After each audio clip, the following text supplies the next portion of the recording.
Welcome. In this video we're going to look at how to make the puff stitch. I'm just using the sample from the video before, how to make the popcorn stitch, but you can make this on any piece of work that you're working on as long as your hook and yarn are suitable for each other. So I've chained one so that I can skip across to the next stitch and give ourselves space so that we can see the stitch nicely.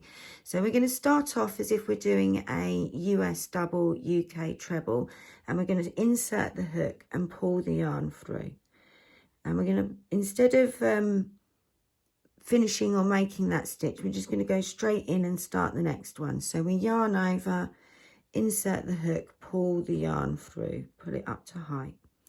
And we're going to do that again. So we're going to yarn over, insert the hook and pull the yarn through. And we've done that 3 times. We're now going to yarn over and pull through all 1, 2, 3, 4, 5, 6, 7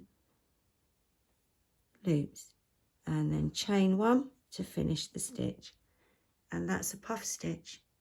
Nice and easy. Keep practicing. You can do that. You can loop over more times, so we'll do it 4 times this time. I'm just going to chain a couple to get across to that next stitch. So yarn over, insert hook, pull yarn through, pull up. We want a bit of height, so that's once. Yarn over, insert hook, pull through, that's twice.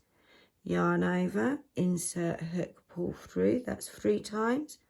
And then yarn over, insert hook, pull through 4 times, and then we're going to yarn over and pull through